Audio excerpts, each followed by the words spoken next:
we're going to make a butter sponge, an 8-inch round, and for the ingredients you will need 250 grams of softened butter, 250 grams of caster sugar, 5 eggs, and 250 grams of self-raising flour. For the equipment you will need an 8-inch round tin, some greaseproof paper, some foil, a pair of scissors, and some Wilton Bake Easy. Okay, so before we start, it's really important that all of your ingredients are at room temperature. So butter, room temperature butter means if you put a bit of greaseproof paper over the top of it and push, can you see that? Your finger will sink into it. Okay, it needs to be that soft. And also your eggs need to be at room temperature as well.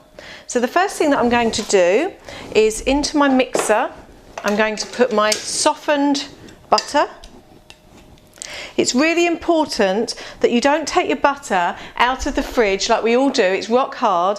Put it into the microwave for about 10 seconds so that you've got like a molten lava sort of melted butter in the middle and it's still hard on the outside. It really does need to be softened. So leave it out overnight and just leave it in a nice room, nice warm room, and it will be perfect for the morning.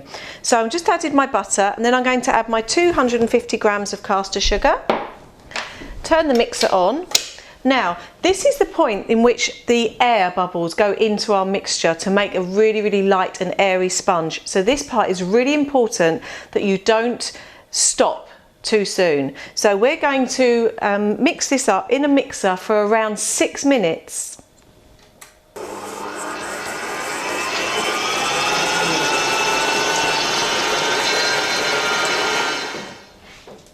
After about 30 seconds of mixing, turn off your mixer and scrape the sides to make sure that all the butter and the sugar is incorporated.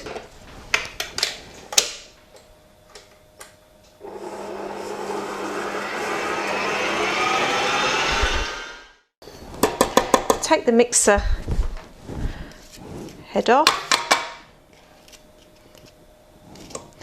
Now, because of the amount of time that the butter and the sugar have been mixing together, 2 things will have happened. The first thing that will happen is that it will have got bigger, and that's because of the amount of air inside.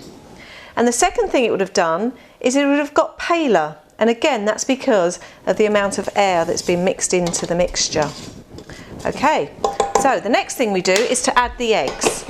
Now, lots of people get very confused about what's curdling and what's just adding eggs to the mixture. So I'm going to show you the difference between, or I'm going to show you what isn't curdling. Now I've got 5 eggs in here. Now a little trick is to break your eggs into a jug and then to just add your eggs gradually to the mixture.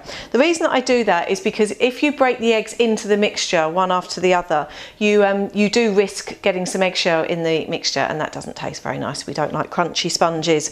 So what I'm going to do is I've got 5 eggs, and after adding my 3rd egg, so after I've gone over the half amount of eggs that you need to put in, this mixture is going to start becoming a little bit unstable and there is a risk of it curdling. So what I'm going to do is after the 3rd egg going in, I'm going to add a small amount of the flour, and then I'll add another small amount of the flour with the 4th egg, and I'll add another small amount of flour with the 5th egg. Okay, so put our mixer on. We don't want it on too slow, but we also don't want it on too fast because we get eggs flying everywhere. So, first egg going in. Now it's very important to make sure that each egg is completely incorporated into the mixture before you add the next one. So that's the first egg going in. Get that mixer in. That's it. Second egg going in.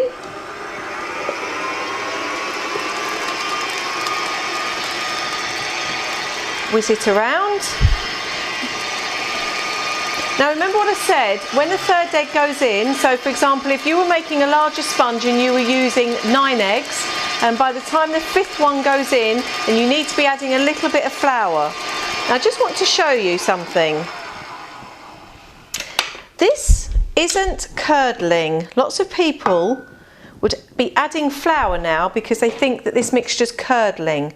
This isn't curdling. What this is the egg making the mixture feel a little bit unstable, purely and simply because we're adding a lot of liquid to the butter and the sugar. Okay, so if that happens, just have a little scrape around, put it back in, turn the mixer back on. Mix your way through it, and eventually it will come out looking very mousse-like.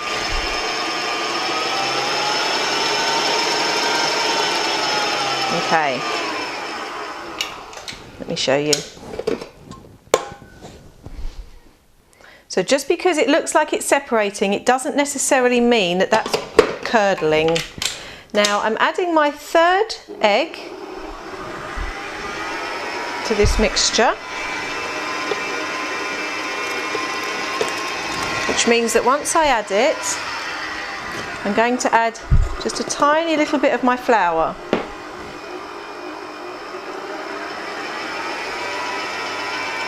The reason we do this is that there's not too much liquid in the mixture, because if there's too much liquid in the mixture, it will curdle.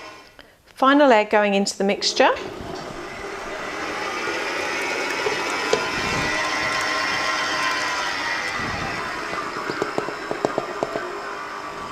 With a little bit of flour. Mix till incorporated. That's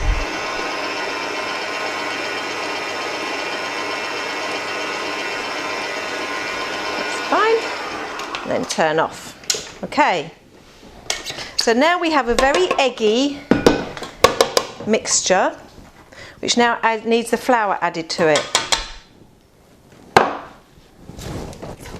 Just give it a little scrape round just to make sure. The thing about these mixers are they're absolutely fantastic, but sometimes they miss the bottom. So just make sure that everything has all been incorporated into it. And there is your mixture with 5 eggs in. Okay. Now, folding. When I used to work in a kitchen, actually we used to wash our hands all the time. So folding used to be done with our hands because you could always tell when a mixture was curdling, and you'd be able to feel it a bit more. But obviously we don't do that these days. So what I'm going to do is I'm going to use my spatula, which comes with my Kenwood K-Mix, and I'm going to add the remainder of the flour, and I'm going to fold. Now folding is a technique that we use to try and ensure that all the flour is incorporated into our mixture, but without taking any of the air out. And the way that we do that is I sweep right under the bottom of my egg mixture and come over the top, and then I do the same. Okay, so what I'm doing is I'm making sure that all that flour goes into my mixture, but can you see that I'm not affecting the air that we've made in the mixture at all? Okay, that's fine. Make sure that you do fold properly. Sometimes you see in recipes it will say, you know, fold 4 times. Well, it's impossible to make sure that the flour is incorporated after 4 times. So you must make sure that the flour has gone through the whole of your mixture, otherwise you'll have a very uneven bake. Now, if you want to line your tin with greaseproof paper, then that's fine, you can do that. I actually am too much in a hurry usually to do that. So I found this fantastic new product. It's from Wilton and it's called Bake Easy.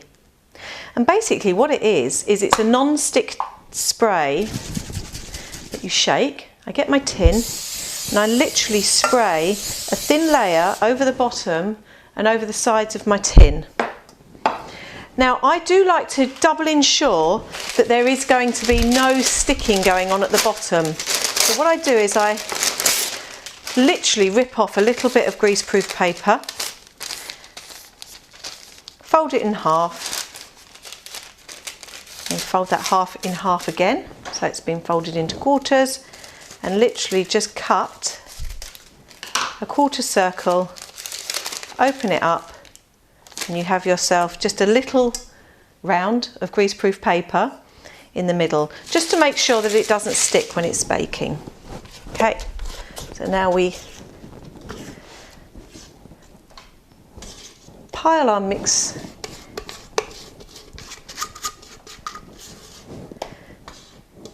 into our 8-inch round tin, making sure you get it all, and then flatten it, making sure it's nice and even. Okay. Another little trick that I've learned throughout the years is that when you're actually covering a cake with sugar paste, you don't really want to have any brown crusty bits, because all you have to do really is cut them off afterwards. So what I've learned to do is I've learned to take away all the brown crusty bits, because I want all of the sponge just to rise evenly and not create that thick brown crust on the top. And the effective way of doing this is to take a little bit of foil, put it over the top of your cake tin, scrunch it all up, almost effectively making a steamed pudding really. So what happens then is that when I put it into the oven, all the moisture that would normally come out of it and would be going round into the oven, and it would be creating a nice crust, what that's doing inside is it's almost steaming it, so all the moisture is being kept inside, and when it comes out you'll notice that it just rises very, very evenly, and it will come out looking like it's already had its top cut off. So it's a really good effective way of not wasting any of your sponge. Okay, so this is going to go into the oven. We'll go into the oven at 160 degrees. That's quite low for a sponge, but again, I'd rather leave it in for longer and leave it in for on a cooler temperature, because if you leave it in for longer and cooler, it will rise very, very evenly. Okay, so that's going in at 160 degrees for 1 hour. Okay, this cake was in the oven for an hour. I took it out of the oven, I left the foil on the top of it for it to cool down, and once it had cooled down I've turned it out. As you can see, this cake hasn't been cut, okay, but it does look like it has been cut, and this is because of the foil that went over the top of it. Okay, so it's a nice evenly baked cake. It's not like your normal cakes where they're usually like a volcano and you have to take most of them away. So before you use it, make sure that you take away the little bit of round greaseproof paper that you used, and always make sure that your top is your bottom. So the top of the cake, turn it over and make sure you're using the bottom of the cake as your top, because that will be your completely flat surface.